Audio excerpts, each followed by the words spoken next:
오늘은 명절 기간을 맞이해서 우리 에베소서 말씀을 잠깐 멈추고 우리 시편 말씀을 함께 나누어 보려고 합니다. 저는 20대 초반 청년 시절에 한 여자를 보고 한눈에 홀딱 반했던 적이 있었습니다. 지금도 그때가 생생히 기억이 납니다. 제가 신학교를 다녔는데 기숙사에 살았습니다. 신학교 기숙사는 반드시 새벽 기도를 해야 되는데 새벽 기도를 갔더니 한 자매가 똥색 가디건을 딱 입고 그날 머리를 안 감아가지고 머리에 기름이 쫙 흐르는데 그거를 이마에 딱 깻잎처럼 붙여가지고 핀을 딱 지르고 있었는데요.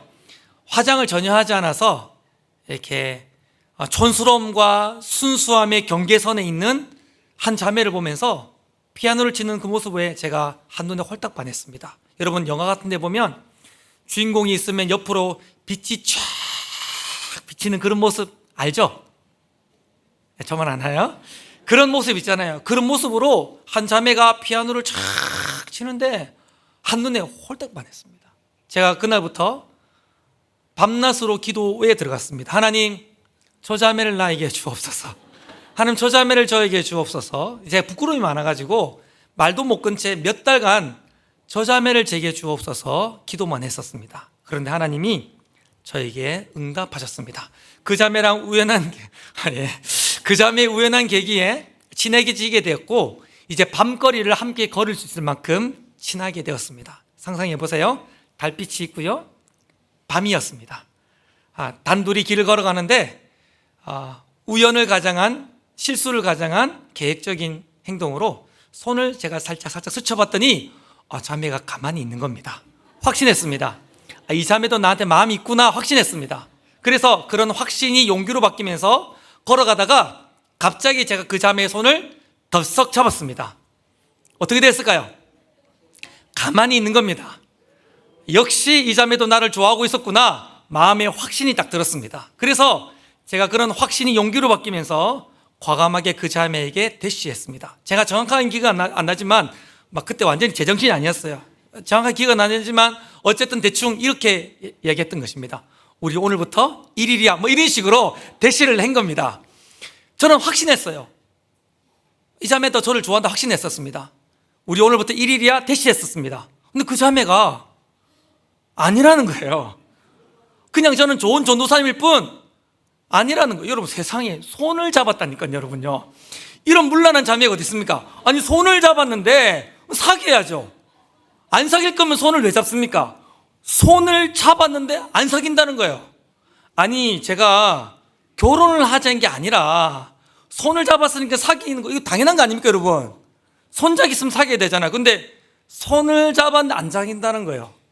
그리고 저의 확신은 갑자기 절망과 슬픔으로 바뀌었습니다. 안 사귄다니까 너무 마음이 괴롭기 시작하는 겁니다. 방금 전까지는 확신에 사로잡혀 기뻤는데 그 확신은 슬픔으로 바뀌었습니다. 제가 그때 불렀던 노래가 기억납니다.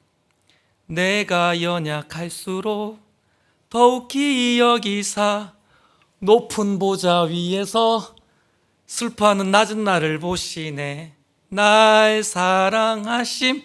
맞아요. 차있지만 주님 날 사랑하시죠. 날 사랑하심. 주님 혼자 살겠습니다. 이러면서 그 찬양을 불렀던 기억이 있습니다. 참고로 그 여자가 저기 있는 저 여자입니다.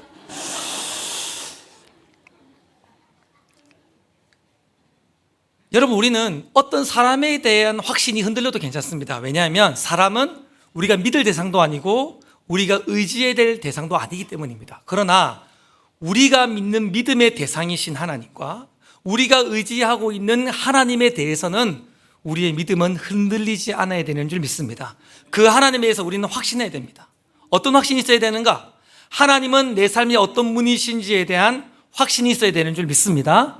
그 하나님은 내 삶을 어떻게 인도해 가시는가에 대한 그런 확신이 우리에게 있어야 된다는 말인 것입니다. 여러분들은 하나님이 어떤 분이라고 확신하고 계십니까? 만약 여러분 주변 사람들이 여러분에게 묻는 겁니다.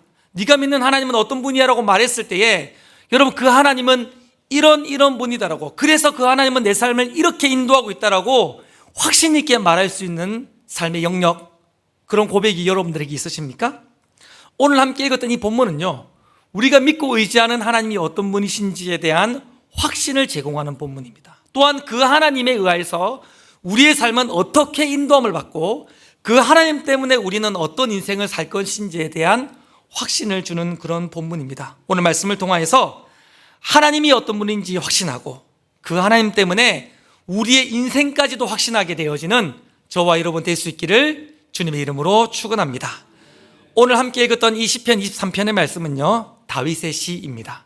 사람들은 이 시편을 읽을 때에 다윗이 젊은 날 목동으로 있을 때에 푸른 풀밭 실만한 물가에서 양들을 쫙 풀어놓고 하프를 연주하면서 아마 이 시를 고백했다라고 사람들은 생각합니다. 그러나 이 시편에 등장하는 단어들을 가만 보면요, 내 평생, 사망의 음침한 골짜기, 원수, 여호와의 집에 영원히 살리로다, 이런 고백들을 보니까 다윗이 젊은 날 고백했던 시라기보다는 인생을 다 살고 그의 인생을 마무리하면서 고백했던 시라고 보는 것이 더 설득력이 있는 것을 보게 됩니다. 여러분, 다윗은 어떤 삶을 살았습니까? 다윗은 가장 거칠고 치열한 삶을 살았습니다. 인간이 경험해 볼 수 있는 가장 비참한 낮은 지경에 다윗은 이르렀고요, 반대로 인간이 경험할 수 있는 가장 영광스러움을 경험했던 사람이 다윗인 것을 보게 됩니다. 그런 다윗이 자기 인생을 다 살고 나서 하나님이 이런 분이다라고 고백하며 확신하고 있는 것을 보게 됩니다. 우리 6절 말씀을 같이 읽어볼까요? 오늘 본문을 우리가 이 6절을 4번 읽을 건데 우리가 오늘 4번 읽는 동안 오늘 말씀을 한번 암송해 보도록 하겠습니다. 6절 말씀을 한번 읽겠습니다. 시작. 내 평생의 선하심과 인자하심이 반드시 나를 따르리니 내가 여호와의 집에 영원히 살리로다. 아멘.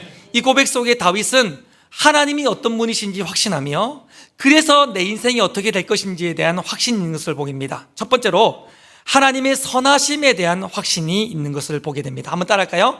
하나님의 선하심에 대한 확신. 시작. 하나님의 선하심에 대한 확신. 다윗은 하나님이 선하신 분이다라고 확신하고 있어요. 우리가 잘 알다시피 이 선하심이라는 이 단어는 우리가 잘 아는 토브라는 히브리어 단어입니다. 이 단어의 뜻은 좋다, 선하다, 그런 뜻입니다. 한번 따라해 볼까요? 좋다, 선하다. 시작. 좋다, 선하다. 이 토브라는 이 단어가 성경에서 가장 먼저 나오고 가장 강조돼 나오고 후렴처럼 반복해 나오는 성경이 있습니다. 바로 창세기 1장입니다. 하나님은 첫째 날 빛을 만드시고 그 빛을 보시면서 토부, 좋다, 선하다라고 말씀하셨습니다. 하나님은 바다를 만드시고 육지를 만드시고 난 다음에 그 만드신 피조물들을 보시면서 좋다, 선하다라고 말씀하셨습니다. 하나님은 바다의 물고기와 하늘의 새를 만드신 다음에 그 피조물들을 보시면서 토부, 선하다 말씀하셨고요, 하나님은 짐승들을 만드신 다음에 그 짐승들을 보시면서 뭘 하셨습니까? 토부, 선하다라고 말씀하셨습니다.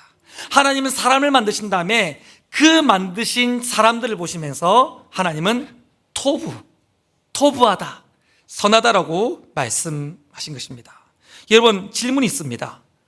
하나님은 왜 자기가 만들어 놓은 피조물들을 보시면서 왜 토부하다, 왜 선하다라고 말씀하셨을까요? 하나님은 자기가 만들어 놓은 피조물들을 보시면서 왜 좋다라고 선하다라고 연신해서 말씀하셨을까요? 여러분, 하나님이 창조하기 전에 행하신 일들이 있습니다. 하나님이 온 천지 만물을 창조하기 전에 먼저 행하신 일들이 있습니다. 그게 뭐죠?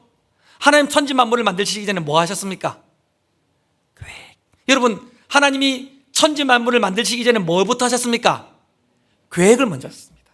하나님은 모든 피조물들을 어떻게 창조하실지, 창조된 그 피조물들을 어떻게 섭리하실지 하나님은 모든 것들을 먼저 계획하셨습니다.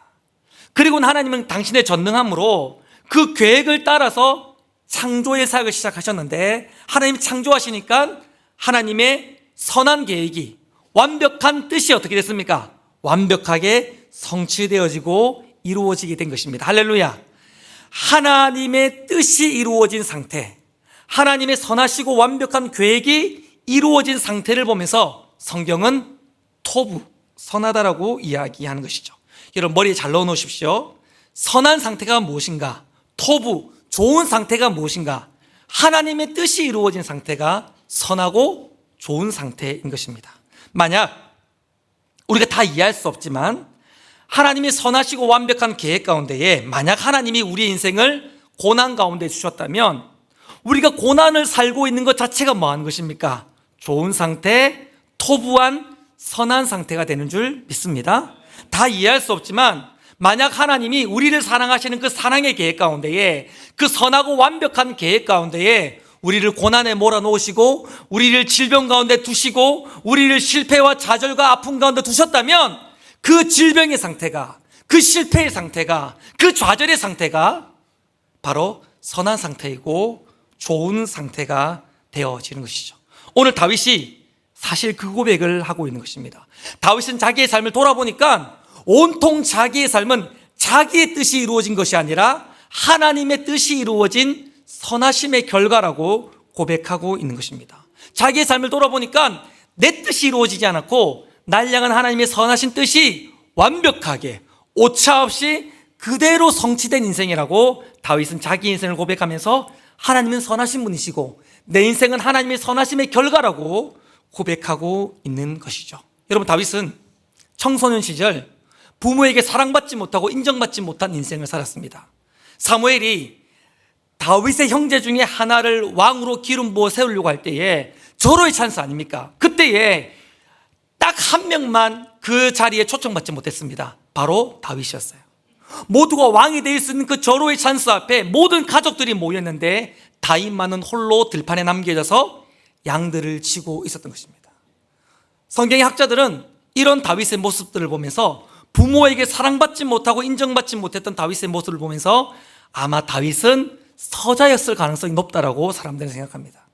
다윗은 인생의 가장 아름다운 청년의 시절을 도망자로 살았습니다. 장인에게 미움받아서 장인의 자신을 죽이려고 하는 그 살인의 위협을 피하기 위해 십몇 년을 가장 아름다운 청년의 세월을 도망자로 살아갔던 것입니다. 그 시절 가운데에 이방 땅에서, 이방 왕 앞에서 생명을 구걸하기 위해, 이방 땅 앞에서 살기 위해 개처럼 침을 흘리면서, 이방 땅 앞에서 할례받지 못했던 이방 사람들 앞에서 개처럼 침을 흘리며 목숨을 구걸했던 인생이 바로 다윗이었던 거야. 다윗의 노인은 어땠습니까? 자기의 아들이 자기의 딸을 간음했어요. 또 다른 아들이 또 다른 아들을 살인했습니다. 심지어는 아들이 자기를 죽이려고 하는 죽음보다 더한 비참함과 고통을 경험했던 사람이 바로 다윗이었던 것입니다. 그런데 그런 다윗이 인생을 마무리하며 자기의 인생을 어떻게 고백하고 있습니까? 그런 인생을 내가 살았다 할지라도 내 인생은 하나님의 선하심에 의한 인생이었기에, 하나님의 선하시고 완벽한 계획이 내 삶 가운데 그대로 이루어진 하나님의 선하심의 인생, 하나님의 선하심에 의하여 이끌림을 받은 인생이라고 고백하고 있는 것입니다.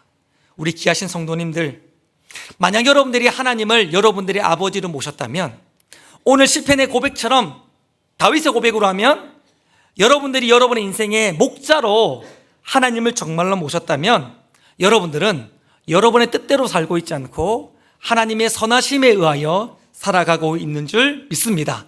내 뜻이 이루어지지 않고 내 계획이 이루어지지 않고 하나님의 선하신 뜻이 내 삶에 이루어지고, 할렐루야, 하나님의 완벽한 뜻이 내 삶 가운데 이루어지는 하나님의 선하심에 의하여 오늘 우리는 살아가고 있는 것이죠. 만약 그걸 정말 믿는다면 과거도 하나님의 뜻이 이루어진 것이고요, 지금도 하나님의 뜻이 이루어지고 있고요, 미래도 완벽하고 선하신 하나님의 뜻이 이루어지고 있는 것입니다. 여러분, 이 사실을 믿습니까? 그러면 정말 그 사실을 믿는다면 우리는 오늘 달라져야 됩니다. 어떻게 해요? 우리는 살아가면서 과거를 많이 원망하고 후회합니다. 많은 사람들은 내 남편, 내 아내를 만난 걸 후회한다고 합니다. 옆 사람 한번, 남편, 아내 한번 바라보실까요? 조사를 해봤더니 아내 중에 90% 이상이 지금 이 남자랑은 다시 태어나도 절대 안 살겠다, 그렇게 후회했다고 합니다. 넘어가겠습니다. 우리 많은 경우 지나간 과거를 후회하고 원망하는 경우가 있습니다. 그러나 여러분, 지나간 모든 세월들은 내 뜻에 의한 삶이 아니라 날 향한 하나님의 선하시고 완벽한 뜻에 의한 삶인 줄 믿습니다. 그러면 그 원망이 사라지게 되는 것이죠. 그리고 지나간 모든 과거는 다 감사거리가 되어지는 것이죠. 오늘 원망과 후회를 감사로 바꾸어내는 저와 여러분 될 수 있기를 주님의 이름으로 축원합니다. 여러분, 오늘 우리는 얼마나 많이 염려하는지 몰라요.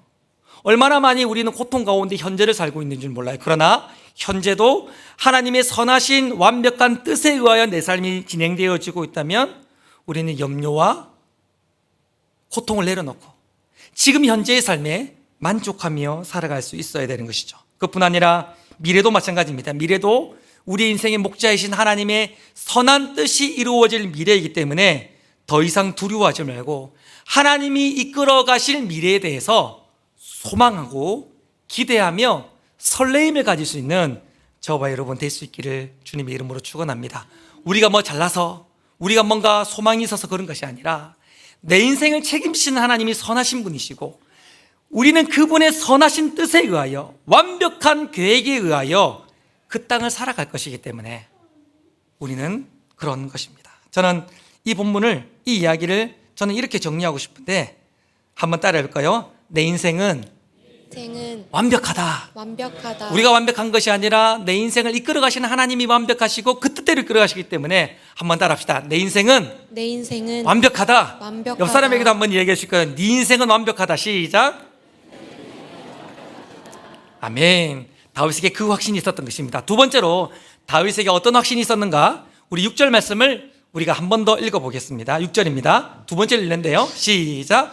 내 평생의 선하심과 인자하심이 반드시 나를 따르리니 내가 여호와의 집에 영원히 살리로다. 아멘. 다윗이 가졌던 두 번째 확신은 무엇인가? 하나님의 인자하심에 대한 확신이었습니다. 한번 따라할까요? 하나님의 인자하심에 대한 확신. 시작. 하나님의 인자하심에 대한 확신. 여러분, 이 인자란 말은 우리가 잘 알다시피 헤세드라는 단어입니다. 66권 성경 가운데에 가장 유명하고 중요한 단어인 헤세드라는 이 단어입니다. 이 단어는 성경에서 다양한 형태로 번역되긴 하지만 주로 이런 것인데요. 변함이 없는 사랑, 자격이 없는 자에게 베푸시는 무조건적인 사랑, 무한한 사랑, 영원한 사랑, 뭐 이런 단어들로 주로 번역되어집니다. 한마디로 말하면 하나님의 사랑을 표현하는 방식인 것이죠. 그런데 이 하나님의 사랑은요, 절대로 우리가 다 이해할 수 없어요.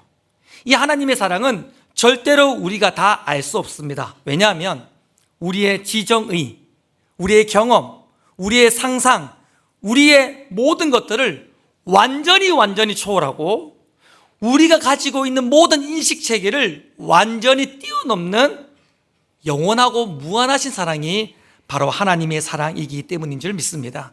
여러분, 성경 가운데에 이런 헤세드의 사랑을 가장 잘 드러내는 본문 중에 하나가 무엇이냐면 누가복음 15장에 등장하는 탕자, 둘째 아들의 비유입니다. 여러분, 둘째 아들이 있었는데 둘째 아들이 아버지에게 찾아가서 아버지에게 유산을 달라고 요구합니다. 유산은 아버지가 죽고 나서 받을 수 있는 것인데 유대 사회 속에서 아버지가 살아계실 때 유산을 요구한다는 것은 아버지에게 가장 비참한 수치를 남겨드린 행위예요. 한마디로 말하면 아버지는 내 삶에 필요 없습니다라고 말하는 아버지를 배신하고 버리는 행위가 아버지에게 유산을 요구하는 행위였습니다. 근데 이 아버지가 이 둘째 아들을 사랑해서 유산을 줍니다.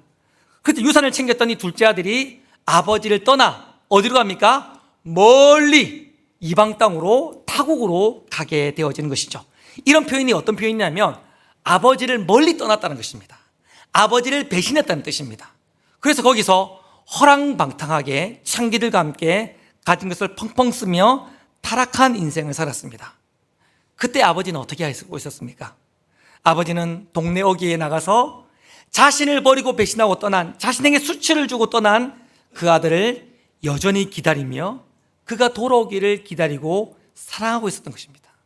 결국 이 둘째 아들은 모든 것들을 잃고 완전히 비참한 빈털터리가 되었습니다.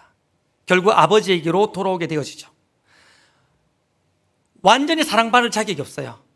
사랑받을 어떤 조건도 행하지 못했고 오히려 아버지를 배신하고 떠난 둘째 아들이었습니다. 그러나 그 둘째 아들이 돌아올 때에 누가 먼저 서로를 알아봅니까? 아들이 돌아오고 있었는데 누가 먼저 서로를 알아봅니까? 아들이 아니라 아버지가 먼저 둘째 아들을 알아봅니다. 그리고 둘째 아들을 향하여 달려갑니다. 그리고 목을 어긋만 치고 그를 끌어안으면서 그에게 입맞춤하면서 그의 옷을 벗겨 깨끗한 옷으로 반지를 갈아 끼우며 다시 그를 아들로 받아주었던 것입니다. 여러분, 이 둘째 아들은 사랑받을 자격이 없었어요. 오히려 아버지를 떠나고 아버지를 배신한 사랑받을 어떤 조건이나 어떤 행위를 하지 못했단 말입니다. 그러나 그때에도 여전히 아버지는 아들을 사랑하고 있었던 것입니다. 다윗이 오늘 그 고백을 하고 있는 것입니다. 다윗은 하나님의 마음에 합한 자라고 하는 칭찬을 받았어요. 맞아요. 때로는 그럴 때가 있었습니다. 그래서 하나님의 사랑을 받을 만하기도 했었습니다. 그러나 많은 경우 다윗은 교만하였습니다. 교만해서 하나님께 책망받고 하나님께 심판을 받기도 하였습니다. 다윗은 한 여인을 간음하였고요, 그 간음한 죄를 숨기기 위해 살인죄를 저질렀습니다. 살인자였어요. 간음자였습니다. 그는 영적인 심체에 빠져서 하나님께 버림받을까를 두려워할 만큼 그런 행위로 보나 조건으로 보았을 때에 다윗조차도 하나님께 사랑받을 만한 조건과 행위와 자격이 조금도 있지 않았습니다.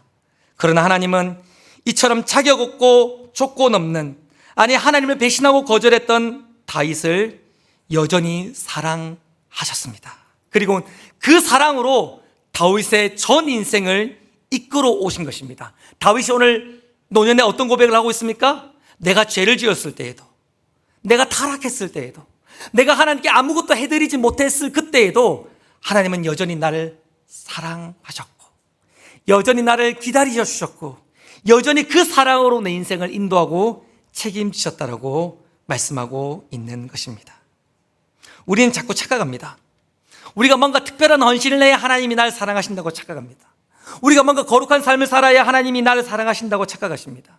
우리가 하나님께 많은 헌금을 해야 하나님이 우리를 사랑하신다 착각하고, 우리가 위대한 헌신을 해야 하나님이 우리를 사랑하신다라고 착각하십니다. 맞아요. 하나님은 우리가 거룩하게 살기를 원하고요, 위대한 헌신을 하기 원하고요, 정직한 헌금을 하기를 원하고요, 하나님을 향하여 열정적으로 살기를 원하십니다. 하나님은 그런 우리를 사랑하십니다. 그러나 우리가 그렇지 않을 때에도 하나님은 여전히 우리를 사랑하시는 줄을 믿습니다. 영적으로 무기력해 있을 때에도, 하나님께 우리가 아무런 헌신을 해드리지 못할 때에도, 하나님의 것을 하나님께 올려드리지 못할 그때에도, 죄의 구로통에 빠져 하나님을 배신하고 떠났을 그때에도 하나님은 여전히 우리를 사랑하시는 줄을 믿습니다. 조금 사랑하시는 것이 아니라 완벽히 무한히 영원히 우리를 여전히 사랑하고 계시는 줄 믿습니다. 여러분, 오늘 이 자리에 어떻게 오시게 된지 아십니까? 여러분, 이때까지 어떻게 살아오신지 아십니까? 여러분, 어떻게 오늘 이 자리에 예배로 나올 수 있는지 아십니까? 여러분들이 잘 살아서 오늘까지 살아있었던 거 아니에요. 여러분들이 경건하게 살았기 때문에 여러분의 신앙이 유지되면서 이 자리에 예배로 나올 수 있었던 것도 아닙니다. 하나님이 여전히 죄 가운데 있는 우리를 사랑하셔서 오늘날까지 우리가 살아있을 수 있는 것이고, 하나님이 여전히 우리를 사랑하셨기 때문에 오늘도 우리가 이 예배의 자리에 나올 수 있게 되어주는 줄 믿습니다. 우리가 살아있는 것, 이 자리에 있는 것 자체가 하나님이 우리를 사랑하시는 증거인 것이죠. 목사님, 증거 있습니까? 하나님이 나를 사랑하신다는 증거 있습니까? 있어요. 목사님, 하나님이 우리를 사랑하신다고 자꾸 말하고 있는데 하나님이 진짜 우리를 사랑하신다는 증거 있습니까? 예, 있어요. 여러분, 엄청 고전적인 이야기인데요, 어느 마을에 어머니와 단둘이 살아가고 있는 한 10대 청소년이 있었습니다. 그의 아버지는 일찍 돌아가셨고요, 이 청소년은 엄마와 함께 삶을 살아가고 있었습니다. 엄마는 이 아들을 힘겹게 홀로 키우고 있었던 것입니다. 근데 그 어머니의 얼굴과 몸에는 끔찍한 화상의 흔적들이 있었습니다. 아들은 언제나 그 엄마의 화상 자국이 부끄러웠습니다. 엄마 때문에 내 인생이 불행하다라고 언제나 이 아들은 엄마를 부끄러워하며 살고 있었던 것입니다. 그러던 어느 날 이 엄마가 아들의 학교를 방문한 적이 있었습니다. 그런데 이 아들의 엄마를 보았던 이 아들의 친구들이 아들에게 절대 해서는 안 될 말을 하기 시작했습니다. 야, 너희 엄마 너무 끔찍하다. 야, 너희 엄마 너무 징그럽다. 야, 너희 엄마 너무 괴물 같다라고 아이들이 그 아들을 놀리기 시작했습니다. 아들은 엄마가 너무 부끄러웠습니다. 자기의 엄마인 것을 드러냈던 그 엄마에게 화가 나서 미칠 것 같았습니다. 그리고 학교를 마치고 돌아간 이 아들은 엄마를 무섭게 그리고 모질게 몰아세웠습니다. 엄마 때문에 이제 난 학교로 다니기를 걸렀다면서. 나도 엄마가 징그럽다고. 내 인생은 엄마 때문에 망했다고. 내 인생은 엄마 때문에 불행하다고 말하면서 엄마에게 소리치고 그 집을 뛰쳐나오게 된 것입니다. 근데 그 장면을 보고 있었던 한 이웃집 주민이 뛰어가는 아들을 불러세웠습니다. 그리고 아들을 부르고 난 이후에 아주 예전에 있었던 아들에게 있었던 한 이야기를 해주기 시작했던 것입니다. 아들이 아주 어렸을 그때에 홀로 아들을 키우고 있었던 엄마는 아들을 집에 놔두고 일을 하러 가게 되었는데 그 집에 원인 모를 화재가 나게 되었던 것입니다. 불은 순식간에 그 집을 집어삼켰는데 아무도 그 아들을 구하기 위해 그 집으로 들어가지 못하고 있었습니다.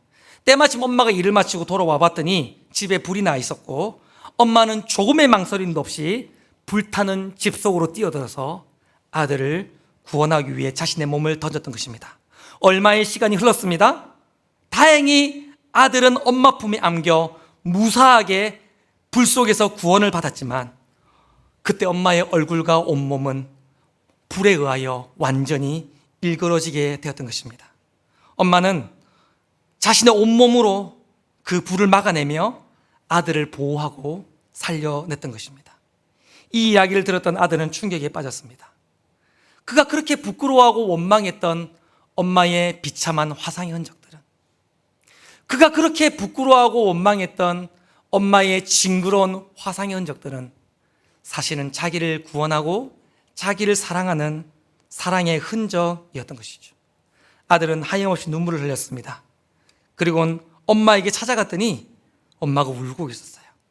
울고 있는 엄마를 보면서 엄마 몸에 있는 화상의 흔적들을 만지면서 아들이 이렇게 말했습니다. 엄마, 이 상처가 아프지 않아요? 그러자 울고 있던 엄마가 울음을 그치고 환한 미소로 아들을 바라보면서 이렇게 대답했습니다. 아프지 않아. 이 상처는 내 아들을 지켜낸 나의 기쁨이야. 여러분, 우리 하나님께도 우리를 사랑하셔서 우리를 구원하기 위해 입으신 화상의 흔적들이 있습니다. 우리 하나님께도 우리를 사랑하셨기 때문에 우리를 구원하기 위해 입으셨던 하나님의 화상 자국이 있단 말입니다. 요한에서 4장 10절 말씀을 보실까요? 사랑은 여기 있으니 우리가 하나님을 사랑한 것이 아니요 하나님이 우리를 사랑하사 우리 죄를 속하기 위하여 화목제물로 그 아들을 보내셨습니다. 할렐루야. 바로 하나님이 우리를 사랑하셔서 아들 예수를 이 땅에 내어놓으신 것이죠. 그리고 그 아들 예수를 십자가에 매다시면서 우리를 구원하셨고 아들 예수를 십자가에 못 박으시면서 우리를 사랑하신다라는 사랑의 증거를, 사랑의 증표를, 사랑의 고백들을 우리에게 드러내셨던 것입니다. 하나님 우리를 사랑하냐고? 예, 사랑하십니다. 하나님 우리를 사랑하시냐고? 예, 사랑하십니다. 증거가 어디 있냐고요? 그 화상의 흔적이 어디 있냐고요? 십자가에 있어요. 그 십자가만큼 하나님이 우리를 사랑하시고 그 사랑으로 우리의 인생을 인도하신다는 분명한 증거가 없는 것이죠. 십자가는 하나님이 우리를 사랑하신다라는 하나님의 화상자국, 사랑의 증거인 것입니다. 여러분, 지나간 모든 시간들은요, 우리가 살아왔던 모든 사건들은요, 사실은 다 하나님의 이런 헤세드 사랑의 결과인 것이죠. 우리가 살아있는 이유, 우리같이 죄 많고 하나님께 범죄하는 우리가 살아있을 수 있는 이유, 지나갔던 모든 과거 가운데에 우리가 용서함을 받고 이 자리까지 있을 수 있던 이유, 바로 하나님의 인자하심이 우리의 삶을 인도하셨기 때문인 줄 믿습니다. 또한 그 하나님의 헤세드 인자하심은 지금도 우리에게 부어지고 있어요. 다윗의 고백대로 그냥 우리에게 주는 정도가 아니라 하나님의 인자하심이 우리에게 막 쏟아부어지고 있는 것이죠. 그뿐 아니라 우리의 미래 또한 하나님의 인자하심으로 반드시 인도함을 받고 그 인자하심으로 우리는 이 땅을 살아가게 되는 줄 믿습니다.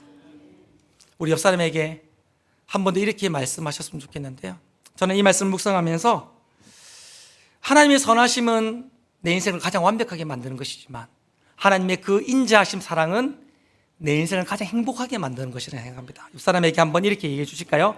당신은 하나님 때문에 제일 행복한 사람입니다. 시작.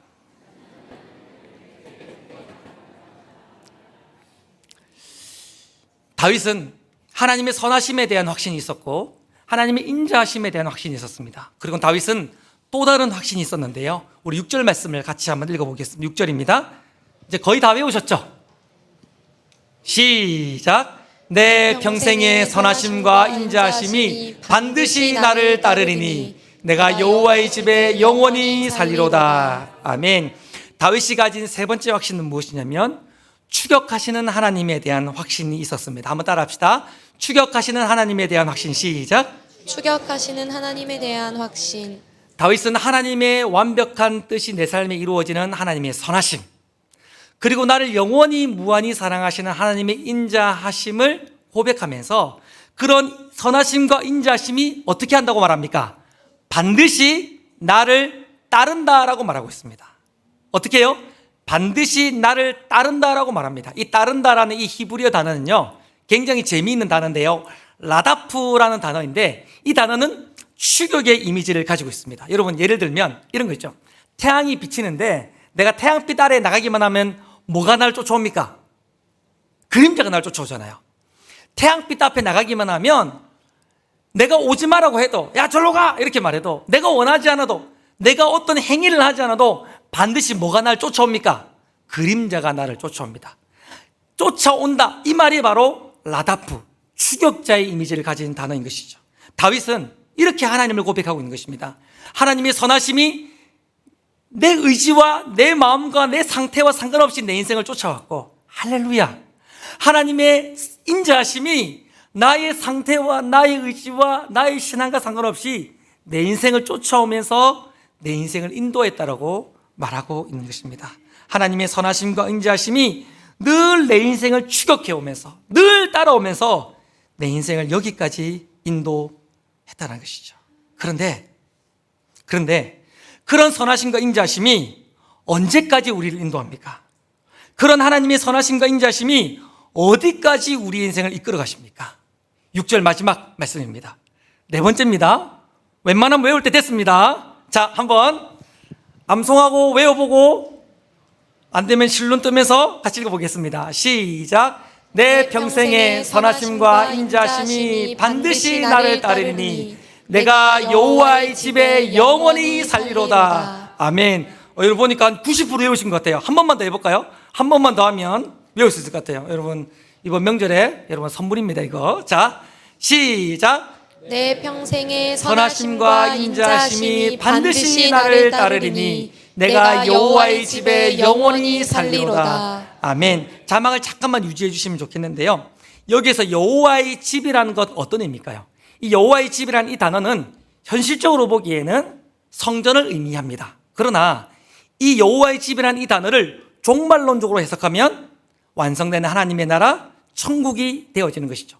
문맥적으로 보기에는 다윗이 노년의 이 시편을 기록하고 있고 영원히라는 이런 단어를 쓰는 걸로 보았을 때에는 아마 완성되는 하나님의 나라, 천국을 이야기한다라고 보는 게 더 합당한 것 같습니다. 그런데 그 다음 단어, 내가 여호와의 집에 어떻게 해요?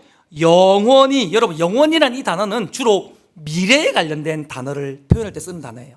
미래에 일어날 일들에 대해서 쓸 때에 영원히라는 단어를 쓰고 있는데, 내가 여호와의 집에 미래에 영원히, 그런데 어떻게 해요? 살리로다라고 말하고 있는데, 살리로다는 이 단어는 과거예요.